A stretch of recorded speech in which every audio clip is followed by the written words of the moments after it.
Pour commencer, on va parler du chapitre 1, donc du croquis. Moi, j'ai choisi de faire une double page avec 5 Monster High. Donc faire un croquis, c'est assez utile pour bien les disposer, gérer l'espace, prévoir un peu les poses et les formes en général pour pouvoir bien colorier et faire l'ancrage. Moi, pour faire un croquis, ce que je fais, c'est que je commence à faire un cercle, faire la tête, et après j'ajoute les éléments centraux, le nez, les yeux, la bouche, et c'est que après que je fais le cou, le corps et les cheveux. J'ai choisi de redessiner les Monster High, mais plutôt dans mon style, de pas recopier exactement, parce que le style des Monster High c'est très anguleux, très fin. Je voulais changer un peu le style Monster High avec mon style. Maintenant on peut passer au chapitre 2, donc la colorisation.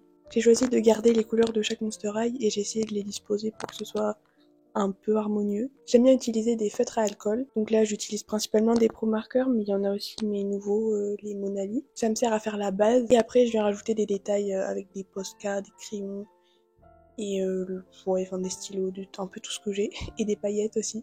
Pour commencer, je vous conseille de faire tous les aplats de couleurs, donc les couleurs principales, et après rajouter les ombrages, les lumières, ou repasser si vous voulez que ce soit plus intense. En fonction du matériel qu'on utilise, le résultat sera différent. Moi j'aime bien utiliser des Pro Markers parce que je trouve que c'est fluide et ça se mélange bien.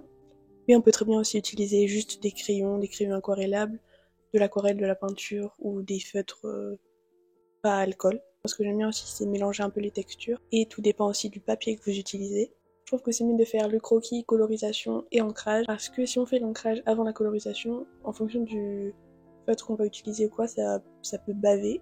Et c'est pas trop classe. Ouais, j'avais fait un dessin là. J'avais commencé à faire l'ancrage avant et c'est un peu bavé. Mais bon, ça se fait quand même. Mais voilà, sachez que c'est mieux de prendre en compte quel outil on utilise. Pour dessiner quelque chose de connu, un personnage du dessin animé ou quoi, dans son style, c'est important de garder les couleurs principales, comme ça on reconnaît, et de garder en fait tous les éléments principaux qui font que c'est vraiment caractéristique à ce personnage, mais tout en rajoutant aussi les caractéristiques de votre façon de dessiner. Pour l'harmonie de couleurs, on peut utiliser la roue des couleurs, là je sais pas trop comment ça s'appelle, mais je vous le mets là. Moi j'avoue, je l'utilise jamais, j'y vais totalement au talent, mais ça peut être utile. Autrement, on peut mettre les couleurs qui vont bien ensemble, le violet ou rose, violet, rouge, voilà, tout ce qui est un peu dans les mêmes tons. Bon après là, j'ai gardé les mêmes que les Monster High d'origine, donc ça va, c'était pas trop compliqué. C'est pas mal de tester les couleurs qui vont bien ensemble. En fait, ouais, c'est ça, il faut tester plusieurs choses, et après au fur et à mesure, on se rend compte de ce qu'on aime bien, et ce qui rend joli. Pour les ombres, j'y vais encore une fois au talent, mais j'essaie d'en mettre dans les endroits les plus logiques. Donc par exemple, si on a les cheveux devant le visage, en mettre en dessous des cheveux, en dessous du nez, au niveau des paupières et dans le cou. Qu'avec les Pro Markers, c'est hyper simple à utiliser. Juste, on repasse, il faut rajouter 1 ou 2 couches en fonction de la couleur au niveau de ces zones, et ça fait un effet d'ombre, tout simplement. Pour les lumières, soit je laisse la couleur de base, soit donc sans ombre, soit je mets un peu de blanc avec du Posca. Là, en l'occurrence, j'ai surtout laissé la couleur de base parce que sinon ça fait un peu dégueu. Mais par exemple dans les cheveux et tout ça, bon, on verrait plus de près, mais dans les cheveux j'ai mis quelques traits blancs ou j'aime bien en mettre à l'arrière aussi. Voilà, ça fait un petit effet sympa. Autrement avec du crayon blanc aussi ça marche bien. Bon, il faut que la couleur soit un peu foncée quand même en dessous.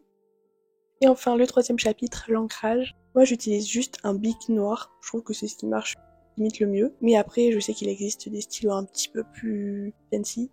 Après ce qui est bien c'est de varier l'épaisseur des traits, ça rajoute de la profondeur, ça rajoute des détails. En parlant de détails, moi j'adore rajouter plein de détails, je trouve que ça donne vie au dessin, ça rajoute quelque chose. Donc ce que je fais c'est que j'utilise des crayons, c'est des crayons aquarellables mais ouais, un peu n'importe quel crayon, bon de qualité quand même, hein. Mais ça peut faire l'affaire. J'essaye d'intensifier les couleurs ou les ombres, ça rajoute un peu de texture.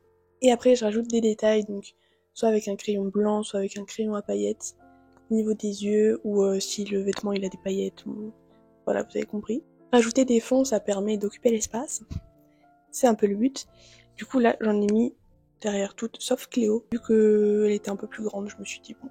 Et rajouter des petits dessins autour, des écritures, ou des swatchs de couleurs comme j'ai fait là.